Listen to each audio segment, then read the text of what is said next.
Un presidente de los Estados Unidos ha sido abatido en pleno día, en una plaza pública, con cerca de 500 personas mirando.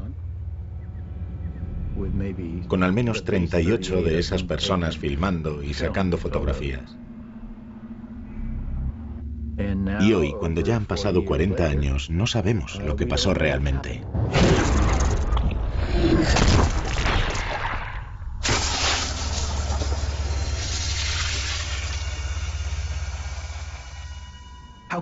¿Cómo puede alguien tan poco significativo como Lee Harvey Oswald haber asesinado a alguien tan significativo como John F. Kennedy?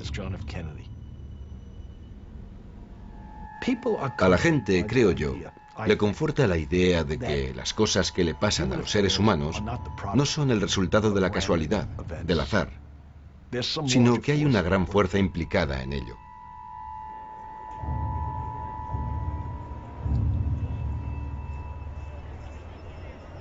El verdadero impacto fue filosófico. Como si Dios le hubiera retirado su beneplácito a los Estados Unidos. Esta idea a mí me parece muy elemental. Porque hasta el día de hoy, una mayoría de norteamericanos siente que Norteamérica es la nación elegida por Dios. Es la nación que Dios ama por encima de las demás. Después del asesinato hubo una sensación de que había algo oculto, que tal vez los Estados Unidos no perdurarían para siempre. El país quedó devastado por el mismo tipo de dolor, confusión y consternación que siguieron a los atentados del 11 de septiembre.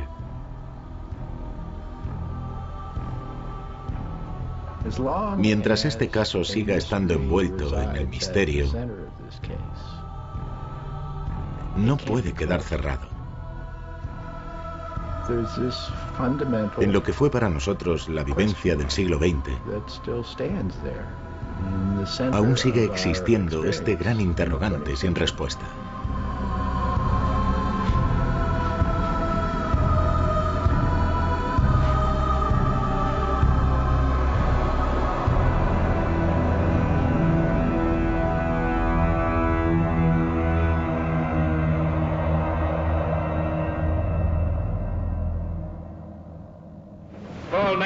Lee Harvey Oswald, O-S-W-A-L-D. Was this any indication that this was an organized plot, or was it just one man? There's no one else but him.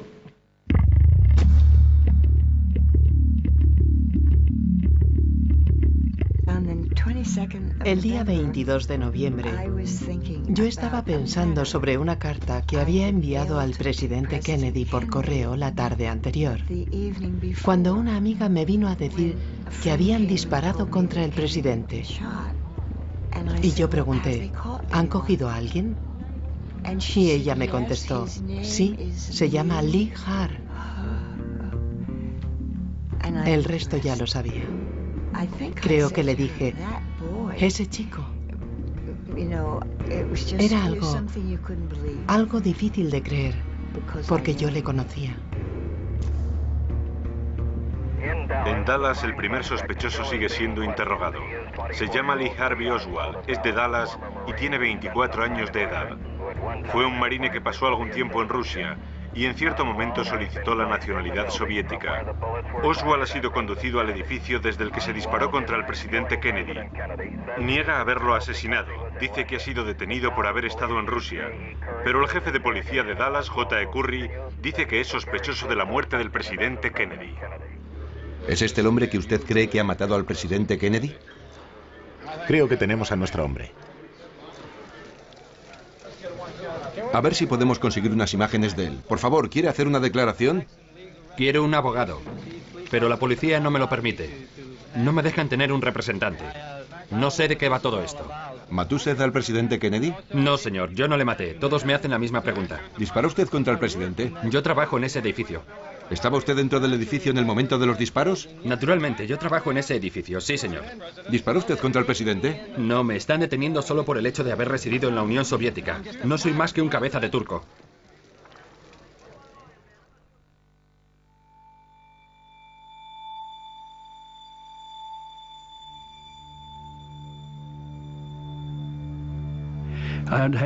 Aquella mañana estaba tomando café con mis amigos porque no tenía mucho que hacer. Supongo que serían alrededor de las 11 de la mañana cuando decidí darme un paseo hasta la plaza. Que un presidente visite la ciudad no es algo que ocurra todos los días. Unos 2 o 3 segundos después de pasar él, oigo un sonido como un disparo. Primero pensé que era el tubo de escape de una motocicleta que acababa de pasar, y de repente, 1 o 2 segundos después, oigo otro disparo y luego otro. 3 disparos.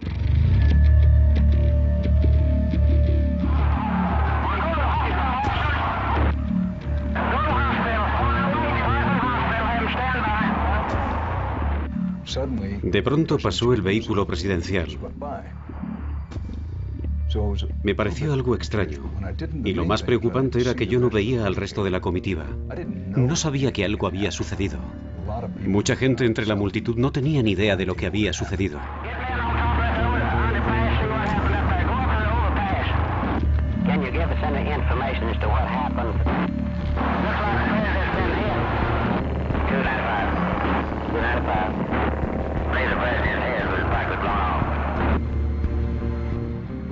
Cuando vi a la gente corriendo, señalando y gritando, pensé, mejor me vuelvo a la comisaría. Tengo que cubrir lo que está pasando, así que me fui volando.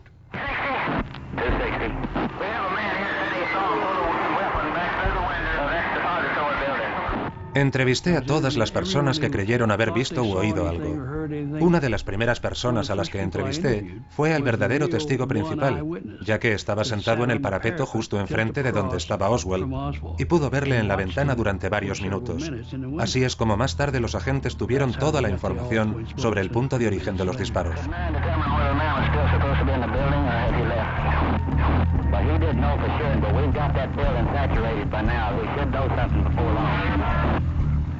Attention all squads. The suspect in the shooting is reported to be an unknown white male about 30, slender build, 5 feet 10 inches tall, 165 pounds. No further description at this time or information. 1245. Notify 1 that we have an officer involved in a shooting at 10th and Patton. Pensé, Dios mío, esto debe de tener alguna relación. Alguien dispara contra el presidente y a unos 5 o 6 kilómetros más allá, alguien dispara contra un policía. Así que cogí a 2 de mis hombres y nos fuimos al lugar de los hechos. Llegamos justo a tiempo para entrevistar a 3 o 4 personas que habían presenciado los disparos contra el señor Tippit.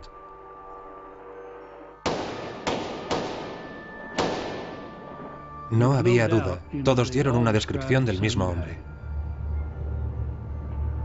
Y después dijeron que habían visto al sospechoso en el Teatro Texas, que estaba aproximadamente a una calle del lugar en el que Tippit fue asesinado.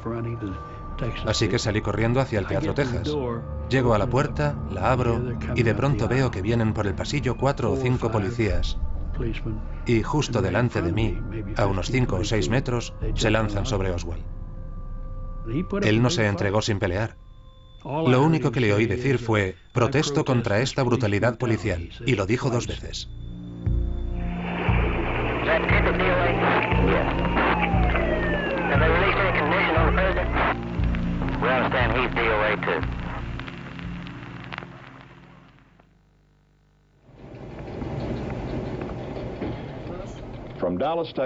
Desde Dallas, Texas, una información de urgencia que parece ser oficial. El presidente Kennedy ha muerto a la 1 de la tarde, hora del centro de Estados Unidos, las 2 de la tarde, hora de la costa este, hace unos 38 minutos.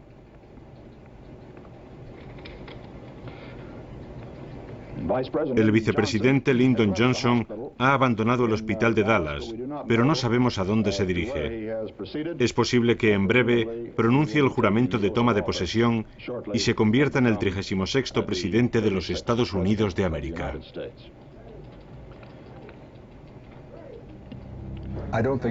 No creo que me ocurriera solo a mí, pero no sabía qué pensar. Estaban ocurriendo muchas cosas a una gran velocidad y aún teníamos todos que ir asimilando la resaca emocional del magnicidio. Reinaba la confusión dentro de la comisaría de policía de Dallas. Llegaban reporteros de todos los rincones del mundo. Era una locura de confusión, de caos, y no dejaban de oírse comentarios sobre si esto era todo, o si se trataría de una conspiración tramada en el extranjero o de otra clase.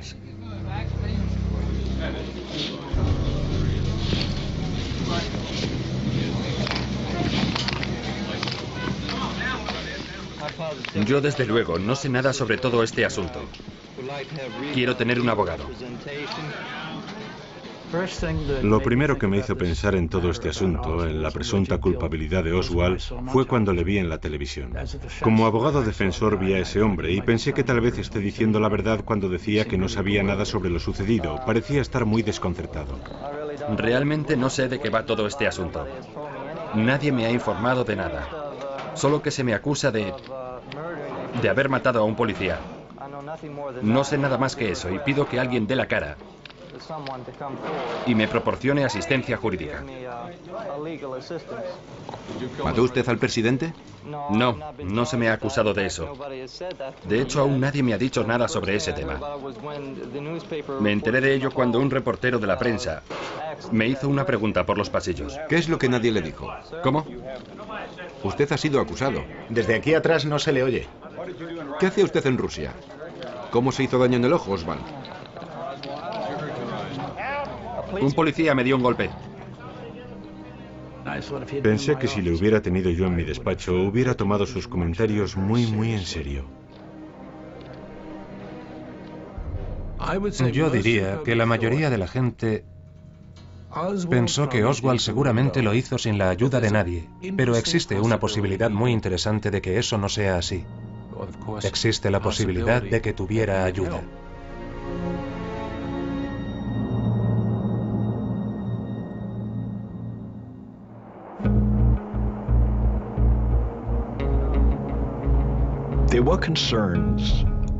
Algunas de las personas más cercanas a Kennedy estaban preocupadas por su viaje a Dallas, porque la ciudad tenía la reputación de ser el bastión de la extrema derecha. Allí estaba el general Edwin Walker, que era un individuo bastante extremista, que se oponía con ferocidad al fin de la segregación racial, que se oponía violentamente al gobierno. En octubre de 1963 sucedió un incidente. Adlai Stevenson, que era entonces el embajador de Kennedy ante las Naciones Unidas, había sufrido una agresión. Así que la gente pensó que cualquier cosa que sucediera en Dallas, que pusiera en peligro la vida de Kennedy, procedería de la ultraderecha. Los editoriales del Dallas Morning News se manifestaban con mucha vehemencia contra Kennedy. Insertaron una publicidad el día en el que llegaba a la ciudad que decía «Bienvenido, señor presidente», y luego añadían por qué no era en realidad bienvenido. Había un cierto grupo de gente.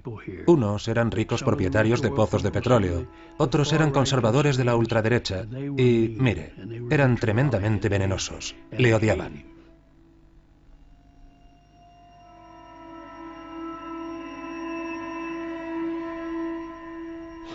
¿Cómo? ¿En Dallas? ¿Uno de izquierdas ha disparado contra el presidente? Bueno, tal vez sea así, pero me lo tendrán que demostrar. Quiero decir que eso no es algo que esté tan claro. ¿Disparó usted con ese rifle? No sé lo que le han contado, pero yo no he cometido ningún acto de violencia.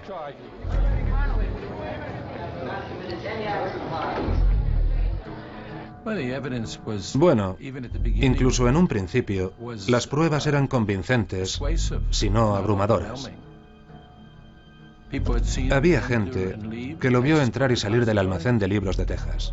Encontraron su rifle con la huella impresa de la palma de su mano.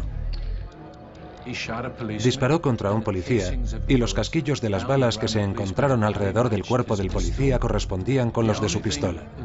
La única incógnita que quedaba era saber si él iba a confesar o había caído en una trampa.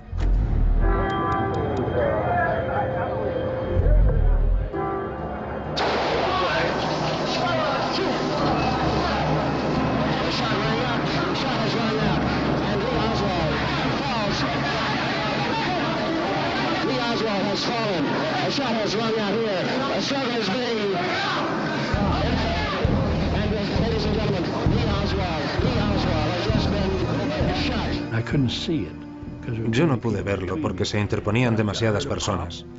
Pero oí un disparo, uno solo, y luego alguien dijo, dicen que se llama Jack Ruby. Y yo pensé, Dios mío, Jack Ruby. Yo conozco a ese tipo, ¿sabe? Yo le conozco. Ahí traen a Oswald. Tiene la tez cenicienta y está inconsciente. Justo ahora le están trasladando. No se mueve.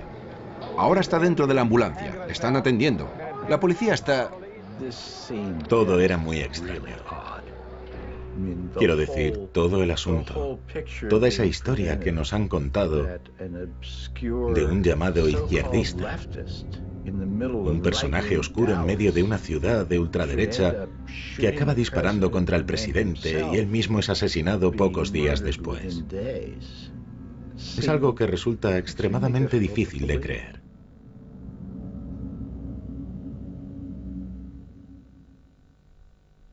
Estas cosas provocan una impresión indeleble, ya me entiende, sean como sean las pruebas que se materialicen más tarde.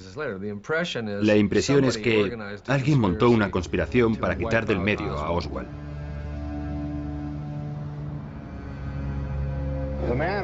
El hombre que disparó contra Lee Harvey Oswald ha sido identificado como Jack Ruby. Lleva un local en Dallas que se llama Club Carrusel, una especie de garito de striptease, un club nocturno. En los últimos 2 días se le ha visto en los alrededores del ayuntamiento, incluso ayer mismo estuvo repartiendo tarjetas de visita. ¿Se da cuenta de que lo que ha hecho tal vez cree un interrogante para la historia sobre quién asesinó al presidente Kennedy? Jack, ¿quiere decir algo? ¿Por qué lo hizo Jack? ¿Tiene algo que decir? Jack. Como ustedes que han sido testigos ya saben, este hecho increíble ha sido grabado en vídeo aquí, en la sede central de los informativos de la CBS. Hemos analizado la cinta. Cuando el asesino es asesinado delante de una cámara de televisión, no solo resulta apabullante, sino también verdaderamente extraño. Ser testigo de tan extraña manera, a través de la televisión, como si fueras un figurante de un drama histórico, hace que estés implicado en el asunto.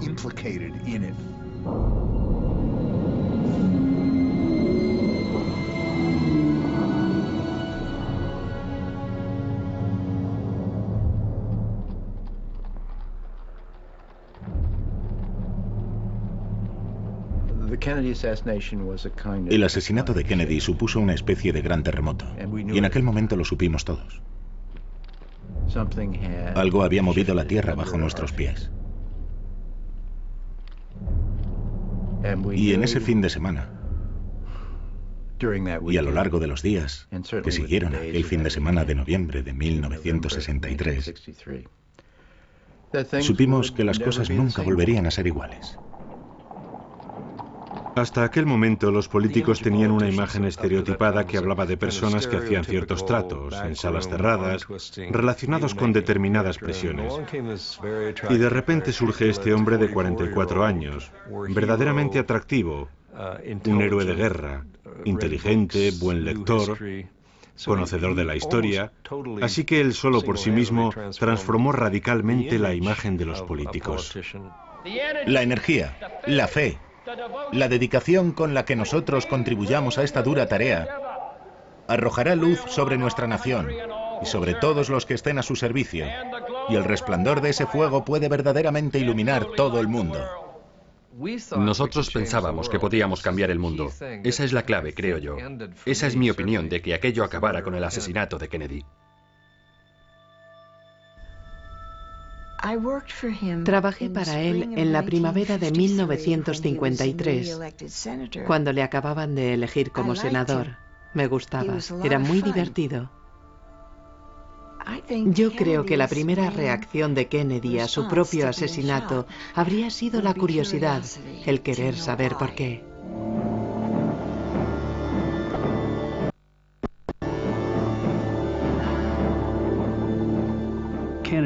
Kennedy era diferente. La gente lo amaba o lo odiaba, pero era alguien especial. Y la manera en que todo sucedió, la manera en que lo de Jack Ruby, lo que hizo después al asesinar a Oswald, hizo que parezca que se trata de un asesinato que quedará sin resolver para siempre.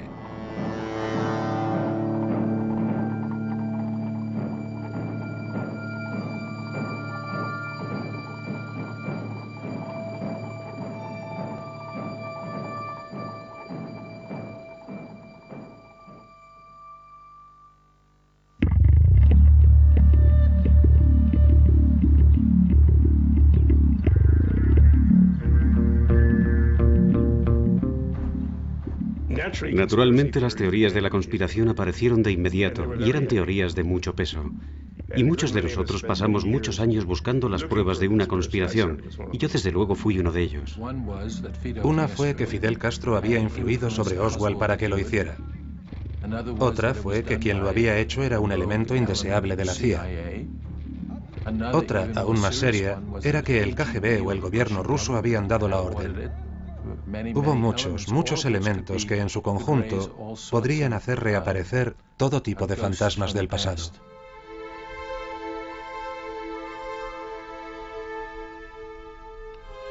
Johnson pensó que lo mejor sería crear una comisión imparcial compuesta por 7 hombres eminentes de reputación intachable que realizara una investigación exhaustiva que pusiera así fin a todos los rumores. Hubo una especie de carrera para conseguir que el informe de la Comisión Warren se concluyera antes de las elecciones del 64, a fin de calmar aquella historia, de dejarla a un lado, por decirlo de alguna manera. Podía ser temporal o definitivamente, pero al menos había que hacerlo de manera temporal. De alguna forma Johnson pensó que si contaba con personas como John J. McCloy, Richard Russell y el presidente del Tribunal Supremo Earl Warren, el país iba a aceptarlo. Las sesiones de la Comisión Warren no fueron televisadas, y el por qué no lo sé. Creo que el país pensaba, necesitamos saber lo que ocurrió, pero también necesitamos seguir adelante. Cuando se produce un suceso tan tremendamente peligroso como este, la unidad es algo muy importante, así que concedamos al gobierno el beneficio de la duda, aunque ésta sea bastante grande. ¿Sí? Edgar Hoover en el 2192. ¿Cuántos disparos hubo? 3. ¿Alguno contra mí? No, los 3 contra el presidente, y los tenemos. 2 de las balas quedaron destrozadas, pero por las características que aún conservan, nuestros expertos en balística pudieron probar que habían sido disparadas por este arma. ¿Hay alguna imagen de él disparando? No, no hay ninguna imagen de él disparando. Entonces, ¿qué imágenes son esas que ese tipo vendió por $25.000? Abraham Zapruder eligió en la Plaza Deley la ubicación exacta que un equipo de rodaje de Hollywood hubiera elegido si tuviera que filmar el asesinato. ¿Me puede dar su nombre, por favor? Me llamo Abraham Zapruder. ¿Señor Zapruder? Zapruder, sí, señor. En muy pocos segundos, Zapruder se dio cuenta de que poseía algo de un enorme valor. Yo salí y como una media hora antes escogí un buen sitio para tomar algunas imágenes. Él buscó un abogado y el abogado dijo, esto es lo que vamos a hacer. Tenemos un proyector en la sala. Vamos a pasar la película una sola vez para que la vean y sepan lo que hay en ella. Y luego hablaremos para ver a qué acuerdo llegamos. Si la película va a estar a la venta, y si así fuera, ¿por qué cantidad?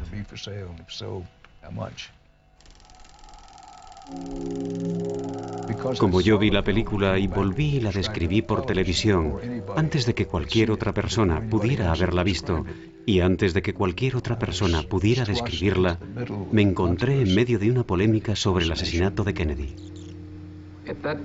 En el momento en el que el presidente puso su mano sobre este lado de la cara, se inclina bruscamente un poco hacia adelante. Era obvio que el primer disparo le había alcanzado. El gobernador Connelly, con su abrigo abierto, con su botón desabrochado, se vuelve de esta manera. Era obvio que el gobernador también había sido alcanzado por un disparo, y está claro que otra bala acertó en la cabeza del presidente. La cabeza del presidente se inclina violentamente hacia adelante de esta manera. No sé por qué Dan Rather dijo eso. Estaba claro que la cabeza se fue hacia atrás. Se puede ver en la imagen que publicó la revista Life. La bala le alcanza en la cabeza y su cabeza se va hacia atrás. La revista Life compró todos los derechos de la película, pero no las pasó por televisión, supuestamente por razones de buen gusto. Si esa película se hubiera pasado por la televisión en la semana del 22 de noviembre, o en las semanas posteriores por aquella época, habría tenido éxito a la hora de sembrar importantes dudas en cualquier persona que se hubiera tragado la idea de que un solo loco solitario había disparado desde la parte de atrás del presidente. Hubo dudas sobre la dirección de la que procedían los disparos. Hubo dudas sobre si se trató de un asesinato con motivaciones políticas. Hubo rumores de que tal vez cayó en una trampa porque era comunista. Su madre dijo en aquel momento que estaba siendo víctima de un complot. Tengo más pruebas circunstanciales que apoyan este hecho de las que tiene la policía de Dallas. Además, creo que Lee era un agente del gobierno y hay muchas razones que me llevan a creer esto. Marguerite, la madre de Oswald, es una de las personas más extrañas con las que jamás me haya encontrado. De hecho, algunas personas tenían miedo de ella y no me sorprende nada. Lee Harvey Oswald, mi hijo, incluso después de su muerte, ha hecho más por su país que cualquier otro ser humano vivo. Ella me llamaba constantemente para asegurarme que él estaba implicado en una conspiración con la CIA y los demás. Me decía, mi hijo era inocente, era un agente del FBI. Se arrastraba para conseguir dinero de las entrevistas o de cualquier cosa. Y luego empezó a relacionarse con Mark Lane. Mark Lane había escrito una historia en el National Guardian en la que hacía una relación de las muchas razones por las que Oswald no podía haber actuado solo. Esto fue al principio, probablemente en los primeros días de diciembre del 63. El artículo decía que en el asesinato del presidente Kennedy quedaban muchas preguntas sin responder. Poco después de aquello recibí una llamada telefónica de Marguerite Oswald y me dijo, usted es el único abogado de Norteamérica que cuestiona si él lo hizo o no, así que cogí un avión a Dallas para ir a hablar con ella. Nunca pensé en ser el abogado de Oswald, pero Marguerite Oswald me dijo que estaba convencida de que su hijo trabajaba para el gobierno de los Estados Unidos en algún sitio, que había recibido un entrenamiento especializado en Rusia y que le habían permitido volver de Rusia con su mujer y todos los gastos fueron pagados por el gobierno. Ella estaba segura de que él no había tenido nada que ver con el asesinato del presidente y me pidió que me hiciera cargo de los intereses de su hijo. Estoy seguro de que si el caso se hubiera llevado a juicio, en base a los hechos que el fiscal del distrito de Dallas dio a conocer al público el 24 de noviembre, podría no haber habido condena alguna.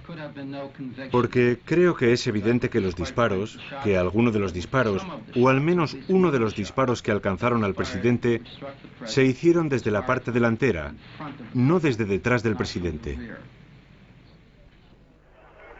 La viuda de Oswald ha acudido hoy por segunda vez a prestar declaración en la investigación del asesinato del presidente John Fitzgerald Kennedy, que lleva la comisión Warren, y dijo y aseguró que en cierta ocasión encerró a su marido en una habitación después de que él amenazara con asesinar al ex vicepresidente Richard Nixon. Los miembros de la comisión con los que yo hablé cuando testifiqué se centraban en Oswald y ellos tenían una orientación psicoanalítica. Yo testifiqué que fui a Moscú en el verano de 1958 y conseguí un trabajo en la Alianza de Medios de Comunicación de Norteamérica. Me enteré de que este joven desertor estaba hospedado en el Hotel Metropol, así que me acerqué a su habitación. Él quería hablar sobre economía soviética y marxismo. También habló sobre discriminación racial. Yo quería preguntarle la razón por la que él quería dejar los Estados Unidos. Y me dijo que si se quedaba en Estados Unidos, su destino sería como el de su madre. Sería pobre y tendría que trabajar muy duramente. Él se tenía en más de lo que era y buscaba que se le identificara con algo importante.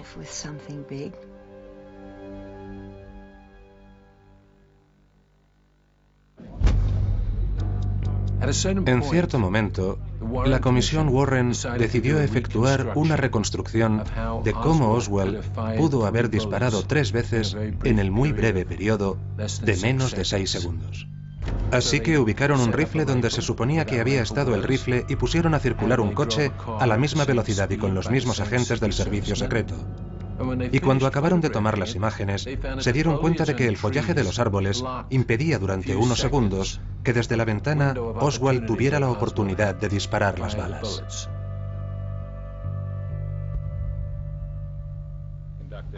Entonces, a Arlen Specter, uno de los asesores legales de la Comisión Warren, se le ocurrió una idea para explicar cómo una bala podía haber atravesado al presidente y luego alcanzado a John Connally. Se trataba de una hipótesis, y más tarde la gente lo llamó la teoría de la bala única o la teoría de la bala mágica. Varios miembros de la comisión, como John McCloy y Allen Dulles, no aceptaron que ninguna prueba respaldara esta hipótesis, pero no dieron ninguna alternativa. Todos los miembros de la comisión creyeron que Oswald había sido el autor de los disparos que habían asesinado a Kennedy. No tenían la menor duda sobre ello. La comisión cree que la misma bala que alcanzó a Kennedy dio también a Connally, pero yo no lo creo. Yo tampoco. Así que no lo pude firmar. Dije que el gobernador Connally había testificado justamente lo contrario, así que yo no iba a estar de acuerdo con eso. Así que finalmente conseguí que se dijera que en ese tema había ciertas diferencias entre los miembros de la comisión. Algunos de ellos no creyeron que eso fuera así, pero de todas maneras es tan solo un pequeño detalle. Entonces, ¿cuál es el alcance de este asunto? ¿Qué dice? ¿Que Oswald lo hizo y lo hizo por alguna razón? Bueno, solo que era una especie de misántropo, que no se encontraba a gusto en ninguna parte, ni en Rusia ni aquí, y que estaba deseando conseguir que su nombre pasara a la historia y cosas así. No creo que a usted le disguste el informe. Es demasiado largo, porque tiene 4 volúmenes. ¿Hay unanimidad? Sí, señor. Ahora pasan 15 segundos de las 6:30 de la tarde según la hora de la costa este. Es domingo, 27 de septiembre. En este momento el contenido del informe de la comisión creada por el presidente pasa a ser público. Durante la próxima media hora buscaremos respuestas en él. Primero debemos conseguir respuestas a las 2 grandes cuestiones primordiales. ¿Quién asesinó a John F. Kennedy? La comisión responde rotundamente que Lee Harvey Oswald. ¿Actuó Oswald solo o era un miembro de una conspiración? La comisión responde que actuó solo. Cuando en septiembre de 1964 salió el informe Warren, fue universalmente aceptado por todos los medios de comunicación del sistema. Si uno lee la revista Life o analiza lo que Dan Rather dijo en la CBS, aquello se tomó como si fuera una verdad bíblica. Estoy convencido de que Johnson, hasta el final de sus días, creyó que hubo algún tipo de conspiración. Nunca confió totalmente en la conclusión de la comisión Warren de que hubo un solo asesino, que fue Lee Harvey Oswald. Pero Johnson era un hombre de pensamientos e impulsos fuertemente paranoicos. Al principio pensó que eran los survietnamitas que estaban tomando represalias por el golpe de Estado que había derrocado al gobierno de Diem y por el asesinato de Ngo Dinh Diem en Saigón, que se había producido apenas 3 semanas antes del asesinato de Kennedy. Desde luego se trató de un golpe de Estado que había estado apoyado por Washington, así que en la mente de Lyndon Johnson hubo un momento de sospecha. Luego, con el paso del tiempo, Johnson abandonó esa idea y continuó creyendo que hubo una conspiración, pero entonces pensó que venía de Cuba, porque se enteró de que en algunos círculos de la CIA se habían montado tramas criminales para deshacerse de Castro. Johnson dijo que ellos pensaban asesinar a Castro, pero que éste llegó antes a Kennedy. Así que necesita demostrar a los soviéticos, a los comunistas chinos y a los comunistas cubanos que él es un tipo duro. Y el sitio en el que él ve que puede hacer esto más directamente, más eficazmente, es en Vietnam.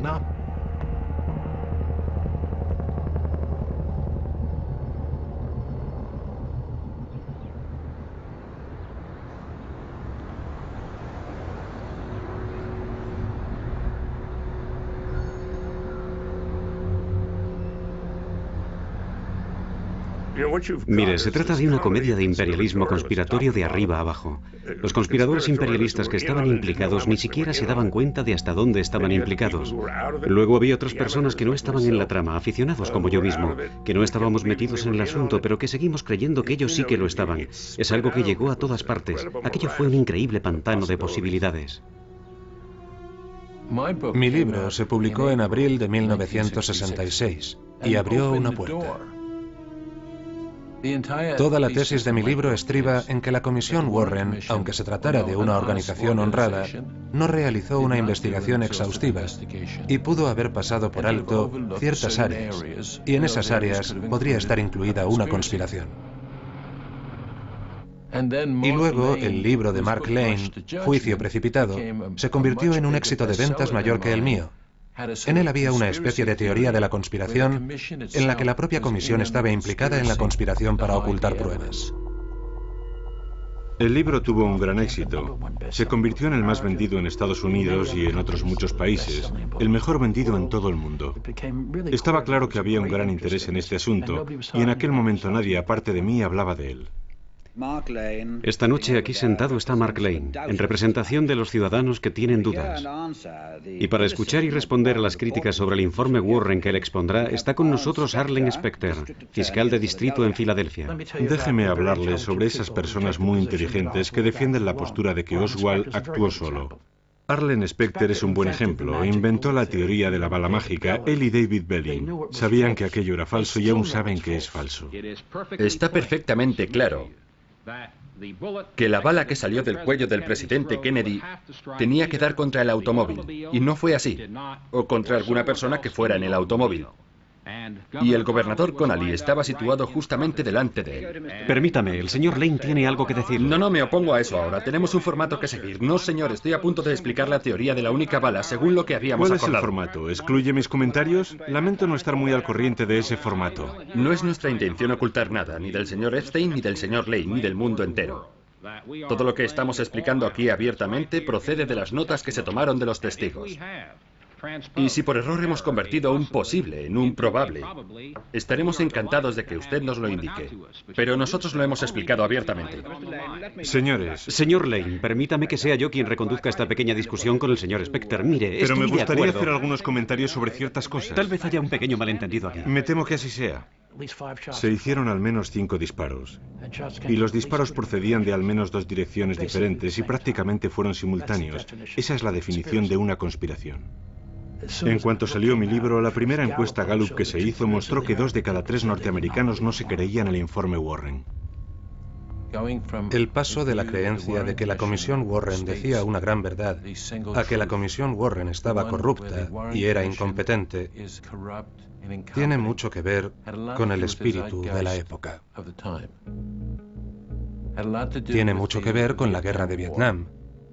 Tiene mucho que ver con que la gente estaba teniendo dudas sobre la credibilidad de las instituciones, incluyendo al gobierno y a los medios de comunicación, a los que había creído en 1964, pero en quienes ya no creían en 1967. Y una vez que la gente ya no cree en el gobierno, está más predispuesta a creer que Mark Lane interpretaría más correctamente la película de Zapruder de lo que lo haría un fiscal como Arlen Specter. Estaban ocurriendo un montón de cosas. Se estaban produciendo muchos cambios en Norteamérica. En lo que se refiere a la guerra, si uno cree que el gobierno está mintiendo sobre lo que está ocurriendo en Vietnam, ¿cómo va a creer cualquier cosa que diga el gobierno sobre el asesinato del presidente Kennedy? ¿Cómo vamos a creer todo lo que ellos nos digan? La guerra de Vietnam, las mentiras, una mentira tras otra y tras otra. Desde lo que ocurrió en Dallas, desde aquel hecho, uno empieza a plantearse un poco quiénes somos, a dónde vamos, qué es lo que de verdad nos está ocurriendo.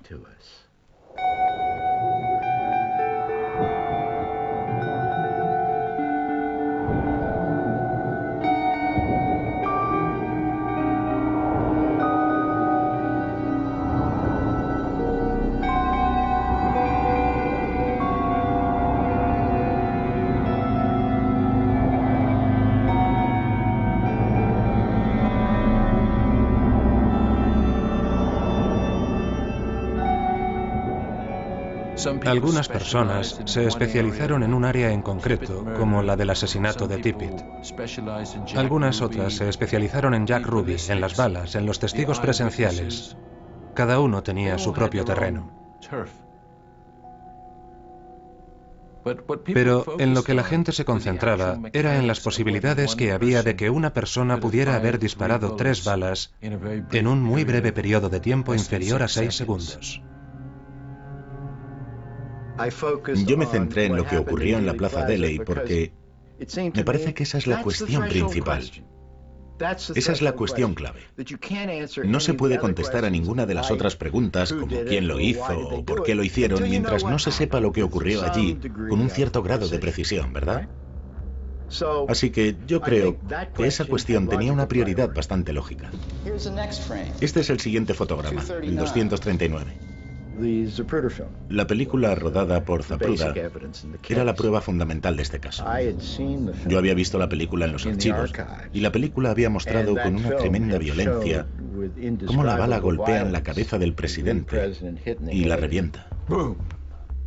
Se ve cómo el cuerpo cae hacia atrás y hacia la izquierda. En este aparato visionador de la Sala de Investigación de Películas del Archivo Nacional, el investigador riguroso que intente averiguar, al igual que lo hizo la Comisión Warren, lo que ocurrió exactamente aquel día en Dallas, puede visionar una y otra vez, hasta 3 veces en un solo rollo, las imágenes tomadas por el aficionado Abraham Zapruder aquel día en Dallas.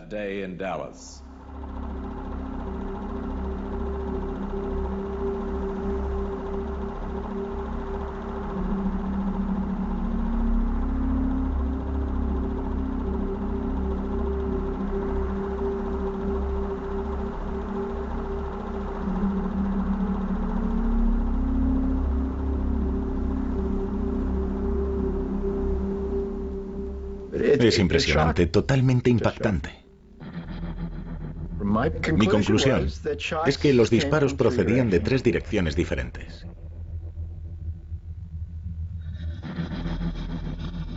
Que 2 de los disparos procedían de la ventana del edificio del almacén. Y uno de los disparos procedía de un lugar concreto detrás de la valla de madera. Y otro tiro probablemente procedía de la azotea del edificio de archivos del condado, en la esquina del otro lado de la calle.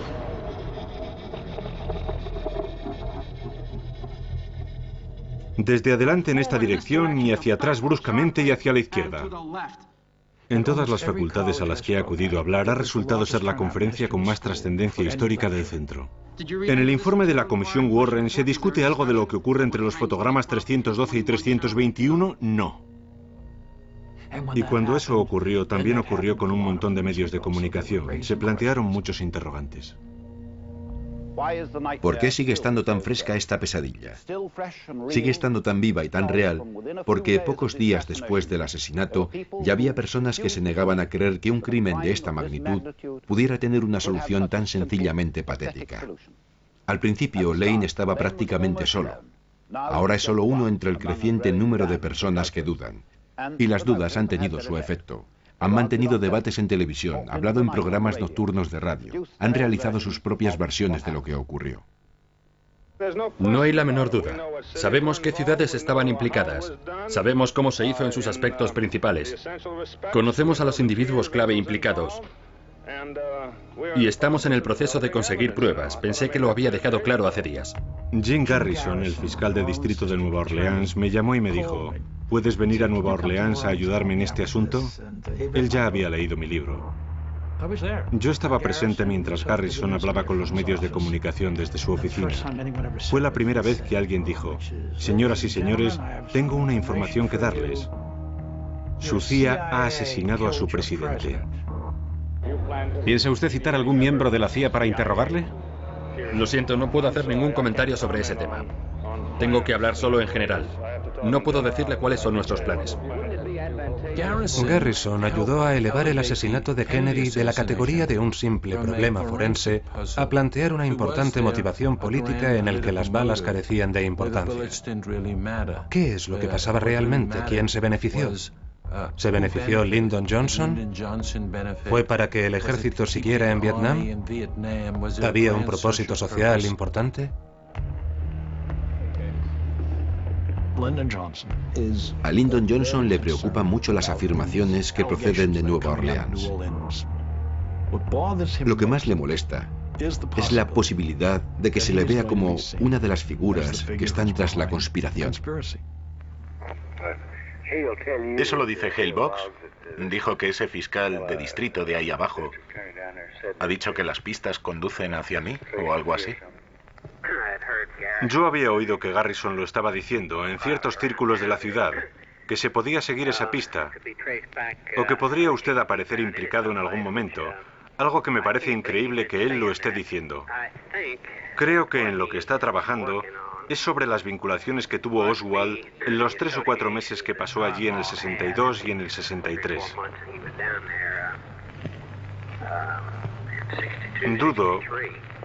Creo que sería increíble que tuviera algo que llegara más allá. O es así o el tal Garrison está como un cencerro. Tal vez a alguien le parezca, le resulte incómodo o le produzca un gran impacto porque se trata del presidente. Después de todo, él es el culpable de estar implicado y creo que eso es algo que debemos reconocer. La teoría oficial de la conspiración decía que Kennedy fue asesinado porque estaba preparando la retirada de Vietnam, y eso es algo que no podía ser. Teníamos que quedarnos en Vietnam. Y como todas esas teorías, esta tenía algo de plausible y a la vez una deprimente carencia de pruebas. Garrison encontró un testigo, un tipo llamado Perry Russo, a quien hipnotizó. Dijo que conocía a un tipo llamado David Ferry, que más o menos le había dicho que estaba conspirando con Oswald. Perry Russo vino desde Baton Rouge. Durante los primeros 4 días le sometieron 3 veces al polígrafo. Fracasó en todas.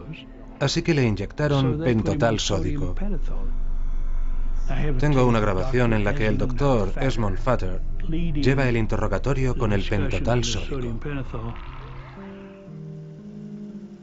Perry, esta puerta es la entrada a un túnel del tiempo. No tienes que preocuparte, porque estamos todos aquí y todos vamos a cuidar de ti. Me gustaría que abrieras esa puerta y penetraras en el túnel del tiempo. En ese momento te deslizarás por la espiral del tiempo. Notarás que estás dentro de esa espiral. Seguirás girando y girando y girando, y el túnel del tiempo te expulsará. En septiembre de 1963. Y las personas con las que te encontrarás, con las que te reunirás, con las que estarás, serán Dave Ferry, Leon Oswald y Clay Bertrand. Y ahora, sigue adelante y revive todas las experiencias que pasaste con estas personas en septiembre de 1963. ¿Dónde estás ahora? En la casa de Dave. ¿Y quién más está ahí? Su compañero de habitación. Y me pregunto, ¿cómo se llama su compañero de habitación? León. ¿León? ¿Tiene este León algún apellido? Oswald. Descríbemelo. Mírale bien y empieza desde lo alto de la cabeza y me lo describes. Está sucio. Tiene el pelo oscuro. Lleva barba y ropas viejas y sucias.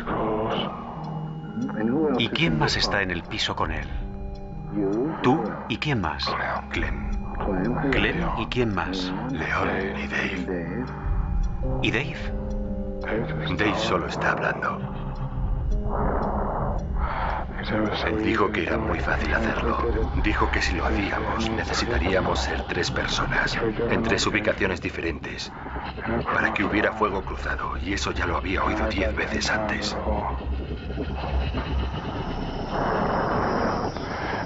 Y luego tienes que largarte. Tienes que estar seguro de que te largas en medio del jaleo. Tienes que poder marcharte. Y la manera más fácil de marcharte es volando. Me dijo que podía volar. Volar a Cuba, a México o a Brasil.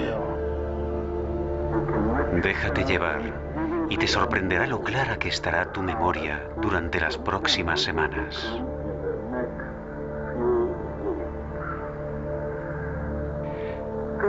Las cosas parecerán brotar dentro de tu cabeza y solo será la verdad tal y como tú la viste.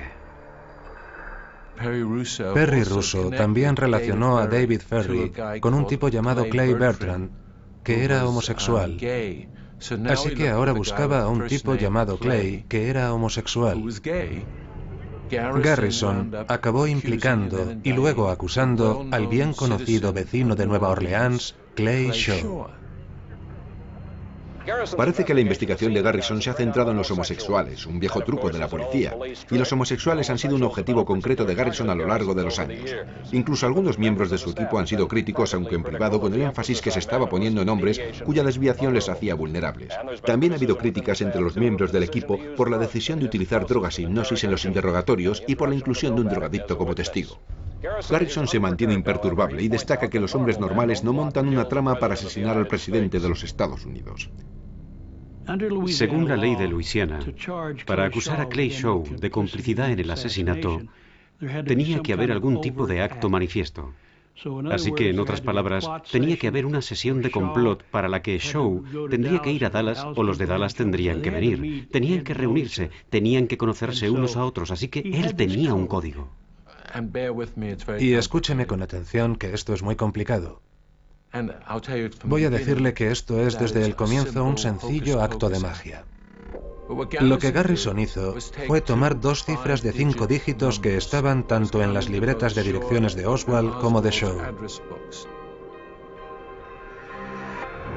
Trasponiendo todos los dígitos, eligiendo primero el más cercano y luego el más alejado y luego otra vez el más próximo, Garrison logró que le saliera el número 16901.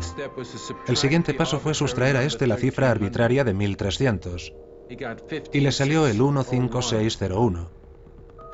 Finalmente, mediante algún truco de magia, Garrison convirtió el prefijo PO en el WH y listo. Le salió el número de Jack Ruby, un número que no figuraba en la guía telefónica. Y para que esto resulte aún más ridículo, mediante el uso de otro método de desciframiento de códigos, si es que podemos llamar a esta ridiculez desciframiento de códigos, obtuvo un vínculo entre Oswald, Clay Shaw, Jack Ruby y el agente local de la CIA.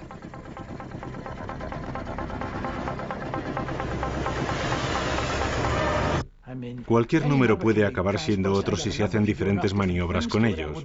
Hubiera sido mucho más fácil buscar el número en la guía de teléfonos. Así que, ¿para qué había que hacer todo eso de descifrar códigos? Pero tal y como se lo explicó a uno de los senadores de Luisiana, lo cierto es que le convenció. Este hombre fue a continuación a un programa de televisión e intentó explicarlo, y fue verdaderamente patético, porque la verdad es que no había nada, pero él había convencido a este senador. Entonces, si cogemos la P y la O y utilizamos el marcador del teléfono, la P equivale al 7 y la O al 6. Y si sumamos 7 y 6 sale un 13. Luego cogemos el 19106. Según la pauta A, B, C, D, E, la A desaparece, viene antes de la E. Si luego reconstruye los números y a esa cantidad le resta 1300, que sale de la P y la O, eso da el número de teléfono de Ruby, que no está en la guía telefónica. Garrison se convirtió en el ídolo de gente de todo el mundo. La gente pensó que había hecho lo que nadie más pudo hacer. Tuvo el valor de acusar a alguien, de intentar resolver este crimen. Creo que Garrison está imbuido de ese terrible aforismo, ese que parece ser en cierta manera el que rige la forma de comportarse de muchas personas en estos días. Ese aforismo que dice que el fin justifica los medios. Cuando Garrison empezó su investigación, los informativos de la CBS nos dispusimos a llevar a cabo nuestra propia investigación independiente, en un tamaño y a una escala sin precedentes en esa cadena de televisión.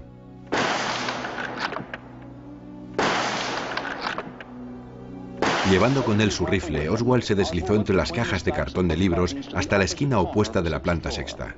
Desde luego teníamos nuestros motivos para llegar a conclusiones diferentes de las de la Comisión Warren. Porque si la comisión Warren había llegado a una conclusión equivocada, se trataría de la mayor historia que uno podría querer desmontar. Usted dice que Lee Harvey Oswald no asesinó al presidente Kennedy. Entonces, ¿quién lo hizo? En primer lugar, si yo supiese los nombres de las personas que estaban detrás del montículo de césped, donde sabemos que estaban, desde luego no se lo diría a usted y no podría hacerlo aquí. No hay duda de que estaban allí, y no hay duda del motivo por el que estaban allí. Todo aquel asunto alcanzó unas proporciones enormes dentro de los medios. Pero en ese momento, a Garrison se le había ocurrido la idea de una conspiración aún más grande, que era que cualquiera que criticara su investigación o la considerara fraudulenta, formaba parte de una trama del gobierno norteamericano para desacreditarle. Sencillamente, llevó la idea de la conspiración no solo al caso que él estaba investigando, sino también al tratamiento que de él hacía la prensa. Algunas de las agencias de noticias más poderosas de este país han trabajado con firmeza para convencerles de que todo va bien. Yo creo que Garrison había perdido el contacto con la realidad. Su juego consiste en engañarles. Esta gente quiere que se detenga esta investigación. No quieren que haya ningún juicio. Por favor, créanme. No me sorprendió cuando hubo una absolución. Garrison quiso empezar a acusar a varias personas de perjurio. Él seguía animado y con ganas de seguir peleando, y todos los demás estaban desmoralizados, y yo esperaba que ese iba a ser el resultado.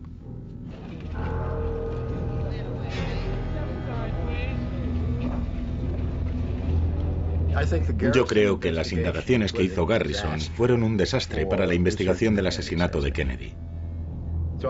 Así que en ese momento yo me alejé de todo aquello. Y me alejé sobre todo porque pensé que Garrison lo había estropeado todo. Buenas noches. El doctor Martin Luther King, el apóstol de la no violencia del movimiento a favor de los derechos civiles, ha sido asesinado a tiros en Memphis, Tennessee.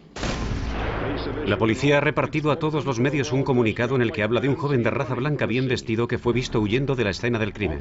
Los agentes también han informado de la persecución y el tiroteo contra un coche con equipo de radio en el que había 2 hombres de raza blanca. La impresión es que nos estamos enfrentando a estructuras de poder o a camarillas de conspiración que aparentemente no se van a detener ante nada. Esto proporciona una nueva manera de entender cómo funciona el poder en Norteamérica. Este país no es tan democrático como se nos ha enseñado. El modelo en el que nos movemos necesita incorporar sucesos al azar, asesinatos y elecciones robadas. No somos tan diferentes de los otros países.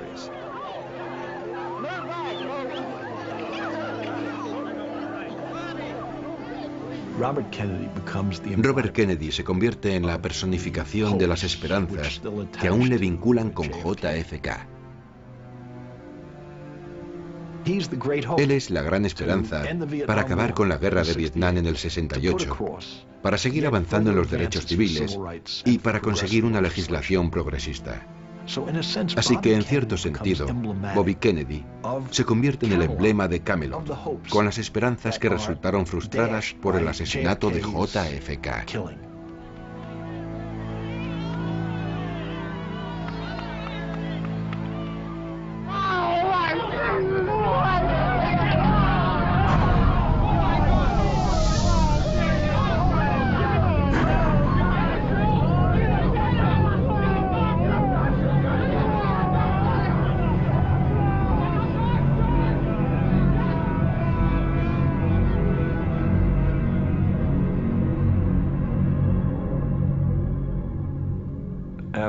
Fue tras el asesinato de otro Kennedy cuando dejé de confiar en el gobierno y en la política. Todas las esperanzas que surgieron en el periodo que fue del año 60 hasta el 63, que resucitaron durante unos pocos meses o unas pocas semanas del año 68, quedaron destrozadas. El asesinato fue algo verdaderamente devastador. Para mí, Bobby Kennedy, supongo, que representaba la posibilidad de una cierta redención. Y luego, de repente, cuando él desapareció, fue cuando algunas personas que yo conocía se volvieron adictos al análisis de los asesinatos. Quiero decir que creían que tras toda esta locura había un método y que se podía descifrar la clave analizando y visionando la película de Zapruder el suficiente número de veces. Estos asesinatos siempre han sido subestimados en los efectos que tuvieron sobre los diferentes movimientos y en los efectos sobre individuos como nosotros. Creo que la década de los 60 tenía un desarrollo narrativo lógico que conduciría a la llegada al poder de una mayoría progresista hacia 1968, pero que fue interrumpido 3 veces por los asesinatos que cometieron fuerzas desconocidas. Las manifestaciones de Chicago en la Convención Demócrata de 1968 tienen que ser situadas en ese contexto. Los asesinatos, aquella oleada de asesinatos, nos condujo a un enfrentamiento inevitable. Aquello fue la gota que colmó el vaso. Era el momento de la verdad. Era un enfrentamiento colosal entre las fuerzas de la luz y las fuerzas de la oscuridad.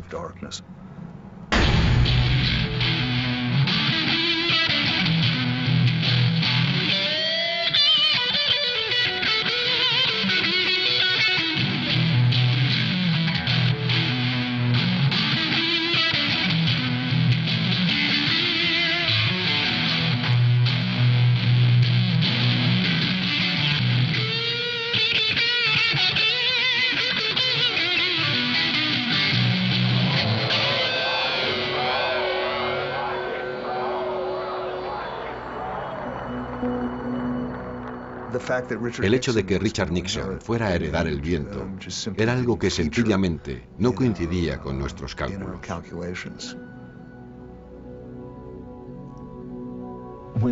Cuando los tiempos se vuelven difíciles, cuando la complejidad aumenta, creo que es muy natural que la gente se aferre a las teorías de la conspiración. Y a veces pueden resultar ciertas. En algunas ocasiones han podido demostrarlo.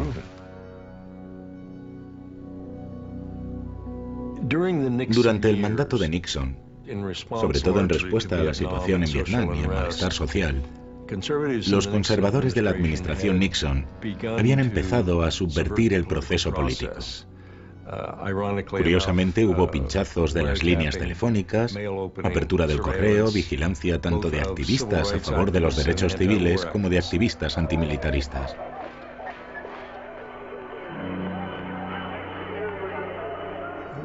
Richard Nixon dimitió en agosto del año 1974. Y yo fui elegido en noviembre de 1974. A un comité especial del Senado se le dieron poderes amplios para averiguar qué abusos habían cometido los cuerpos y las agencias de espionaje y seguridad durante la década de los 60 y los primeros años 70. Descubrimos que Estados Unidos había intentado asesinar al menos a 6 mandatarios extranjeros, derrocar a ciertos gobiernos y desestabilizar a otros.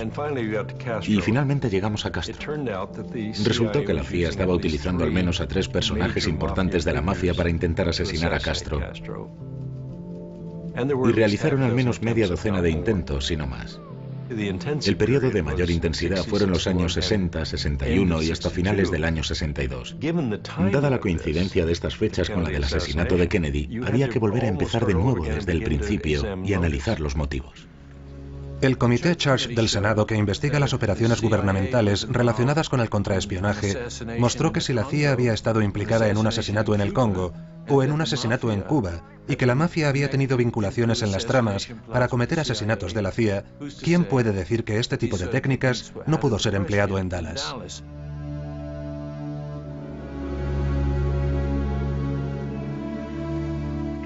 En aquella época estaba obsesionado con la CIA, y no en el sentido de que todo en la CIA sea infernal, pero sabía lo suficiente como para saber que había un montón de diferentes ramificaciones, secciones y grupúsculos dentro de la CIA, además de toda la red burocrática.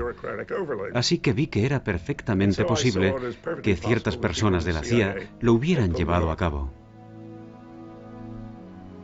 Enviamos a un investigador a la biblioteca Kennedy para que intentara averiguar con quién hablaba John Kennedy durante el periodo en que estaban surgiendo todas estas tramas. Y este investigador volvió con una relación de 75 llamadas telefónicas mantenidas entre la Casa Blanca y un número de Los Ángeles. El número resultó ser de una joven llamada Judith Campbell, una aspirante a estrella de cine que Frank Sinatra le había presentado a John Kennedy. Aparentemente el presidente Kennedy y la señorita Campbell mantenían una cierta amistad, por decirlo así. Y el problema era que ella también tenía una amistad con Sam Giancana, una de las figuras principales, si no la más importante, de la mafia de Norteamérica. Ahora la trama se había vuelto terriblemente densa. ¿Disparó usted contra el presidente? No, me están deteniendo solo por haber residido en la Unión Soviética. No soy más que la cabeza de turco. Cuando ocurrió el asesinato de Kennedy, la CIA se puso nerviosa, igual que la mafia, porque se preguntaban cuánto tiempo estuvo este tal Oswald con nosotros. 48 horas, 72 horas, nadie lo sabe. Solo Dios sabe lo que él podría llegar a decir si hubiera un juicio público. Así que hubo gente que empezó a preguntarse, ¿habrá ordenado la mafia a Ruby que asesinara a Oswald?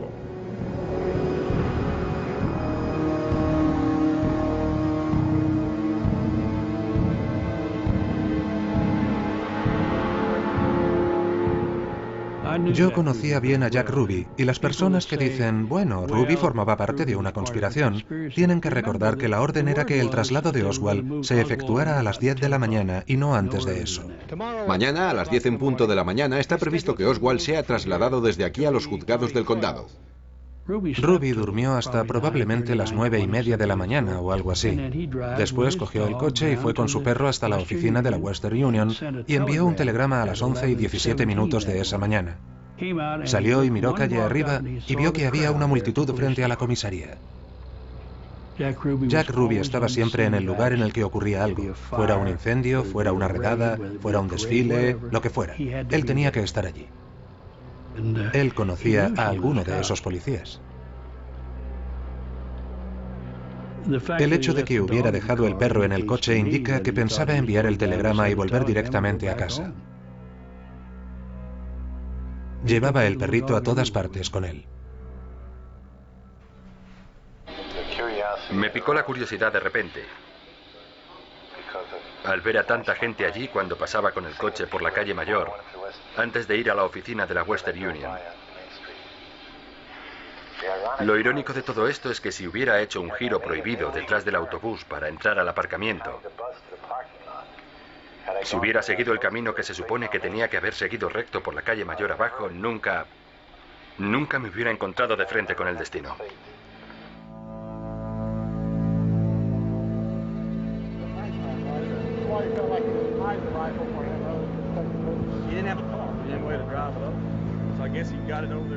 Si observan la fotografía de cerca, pueden ver que hay solamente un policía que haya girado la vista en esa dirección, como si estuviera preparándose para lo que iba a ocurrir inmediatamente. Aquí abajo el coche del presidente, y ahí arriba el humo del disparo fatal, saliendo de detrás de la verja de madera que hay sobre el montículo de césped. Existe, por supuesto, la teoría de que lo hizo la mafia, la teoría de que lo hizo la CIA, la teoría de que los cubanos anticastristas lo hicieron. Creo que si se quieren estudiar todas estas teorías, lo mejor que se ha hecho es el trabajo de Oliver Stone. Hay que ver su película. Toma 1. Marca A. Marca T. Acción. ¿Los cubanos? Lo que intentamos hacer es tomar todos los hechos que ahora conocemos y ponerlos todos juntos de forma que los espectadores puedan por primera vez verlos todos juntos, en vez de escuchar uno por aquí y otro por allí. Y luego la negación de todo esto. Es difícil creer una cosa de aquí y otra de allí. Lo que nosotros intentamos es mostrar un mosaico completo con todas las cosas que han ocurrido superpuestas. Yo no soy un documentalista. Como dramaturgo estoy dando forma final a 4 historias diferentes. Pero en esencia creo que la historia que cuento es verdad. En esencia, en espíritu. Kennedy fue asesinado en unas circunstancias realmente sospechosas que en su momento no se investigaron. Además del hecho de que dicen que salió por aquí y dio a Connolly, que estaba justamente aquí delante. Y tenía otras 6 heridas y la huella de la bala en sí era la misma. Quedó virtualmente sin mancha. Una bala inmaculada. Es una historia increíble. El único problema es que ya nadie se lo cree, gracias a ti. Eso no es verdad. Mucha gente aún lo sigue creyendo. Bueno, ya no lo creerán después de esto.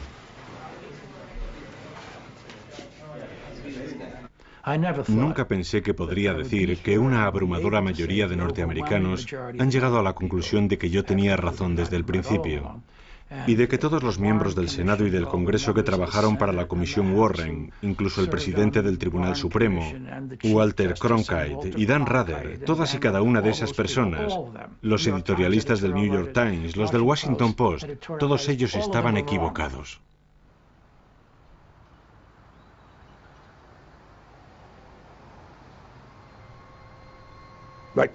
Al igual que la mayor parte de los defensores de la teoría de la conspiración, yo también quería que se tratara de una conspiración, pero intentaba pensar cómo se podía haber montado una conspiración semejante y debo decir que no fui capaz de hacerlo. Las cosas no me cuadraban, las pruebas simplemente no estaban, había demasiadas situaciones extrañas que no cuadraban.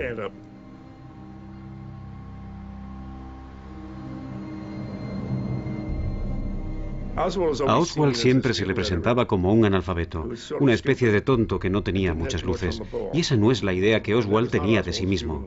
Él tenía su inteligencia. No es que fuera un gran intelectual, pero sí era bastante inteligente y para ser una persona sin estudios era bastante brillante. Le he escuchado en algunos programas de radio y se manejaba bastante bien. Varios partidos norteamericanos y varios países se basan en el marxismo, como ocurre con Ghana. Ciertos países tienen características de sistemas socialistas como ocurre con Gran Bretaña y su sistema médico socializado. Estas son las diferencias que hay entre un país rotundamente comunista y los países que siguen ciertos principios de la izquierda o del marxismo. Estaba fascinado con Adolf Hitler, no porque él creyera en las ideas de Hitler, sino porque Hitler le hizo ver que uno puede salir desde abajo, desde lo más bajo de la sociedad, siendo un desempleado, un pobre desgraciado sin un lugar donde caerse muerto, y puede llegar a convertirse en un hombre muy, muy poderoso.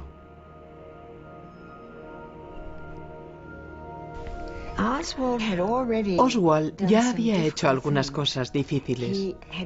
Se había alistado en los marines y había conseguido salir solicitando una licencia en la que alegó motivos personales que eran falsos. Fue solo a la Unión Soviética. Consiguió que los rusos le aceptaran como un desertor. Y después, cuando decidió que quería volver a los Estados Unidos, consiguió llevarse a su mujer con él. Había hecho cosas muy difíciles en su vida y las había hecho sin la ayuda de nadie. Cualquier persona que piense que no era capaz de planear algo y llevarlo a cabo solo está muy equivocado. Incluso más equivocado sería pensar que alguien pudiera conseguir que hiciera algo que otros quisieran que él hiciera. Él no hacía nada con nadie. Lo que descarta en mi cabeza la idea de que hubiera una conspiración no es que no hubiera alguien que tuviera una buena razón para montar una conspiración. Lo que lo descarta es el paso del tiempo. Eso es algo que hay que tomar en cuenta. Según han ido pasando las décadas, una tras otra, no hay el menor indicio que dé a entender cuál era la conspiración. 40 años después, ninguna de aquellas teorías ha tenido éxito. Mire, los norteamericanos son propensos a pensar de una manera paranoica.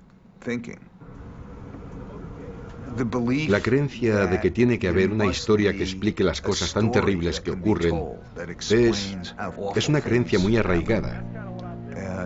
La creencia de que hay pequeñas intrigas, de que hay personas que son las que de verdad mueven las cuerdas, nos hace retroceder hasta el libro de las revelaciones. Ahí está la señal del 666. La bestia es la CIA. Es quien sea. Puede ser uno o pueden ser varios. Y maneja a los actores a su gusto, para que todo parezca tener sentido.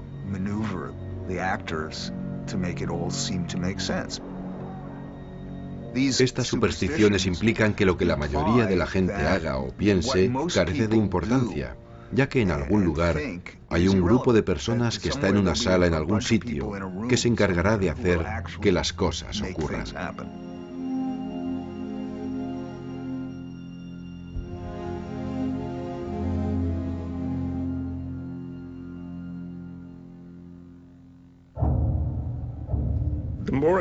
Cuanto más le estudié, más llegué a conocerle. La personalidad de Oswald se me hizo cada vez más nítida. Él tenía una gran cantidad de ideas políticas y escribió largos pasajes sobre la manera en que debería ser diseñada la sociedad. Era un futurista y, en cierto grado, un utópico. Creo que creía que el camino hacia el poder no estaba cerrado para él. Así que, mantuviera o no contacto con conspiradores, Oswald llegó a la conclusión de que podría encargarse del asunto, que él podría cometer este crimen, que aún podía llegar a ser un hombre muy poderoso. Y eso merecía la pena porque la vida que llevaba era verdaderamente miserable.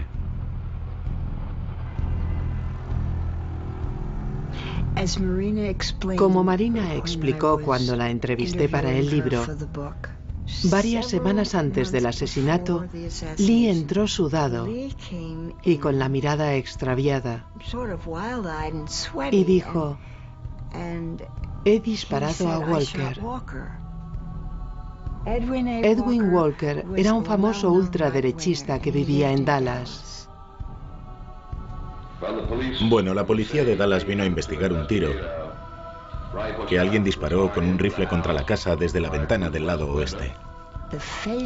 El fracaso del atentado contra Walker casi no fue un fracaso, porque fue la piedra de Rosetta del asesinato de Kennedy. Demostró que Lee de verdad quería asesinar a alguien.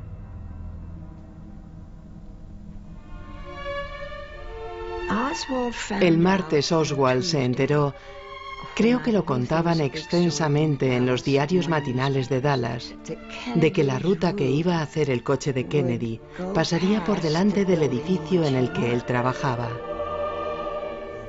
Y por la mañana despertó a su mujer, le dio un beso y le dijo que dejaba dinero en el escritorio. Y luego salió llevando algo envuelto. A última hora de la tarde del día 22, su mujer miró en el escritorio en el que Lee le había dejado el dinero, que eran unos $70, y miró dentro de una vieja taza y dentro encontró la alianza de Lee.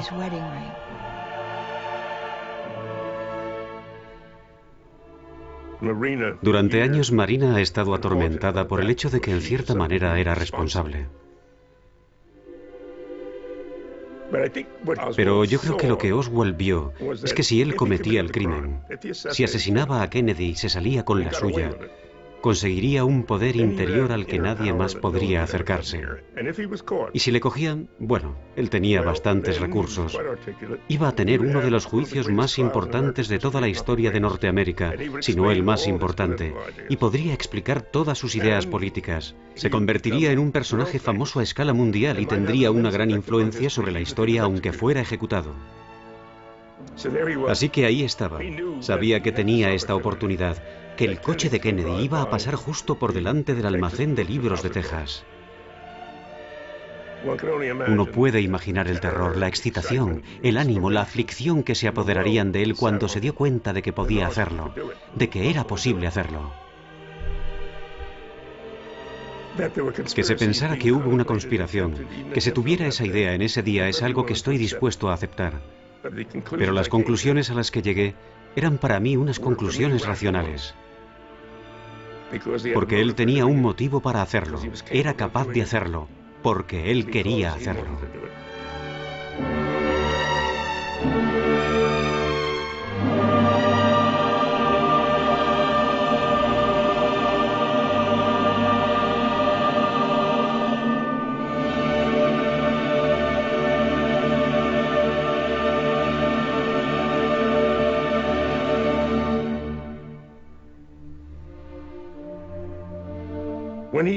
Cuando disparó contra Tippit, creo que se dio cuenta de que todo estaba perdido, porque ya no iba a poder pronunciar su gran discurso.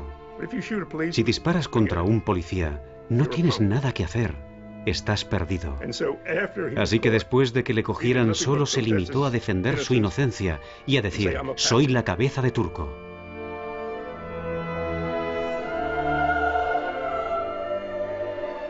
Oswald es un fantasma que aún merodea por la vida de Norteamérica.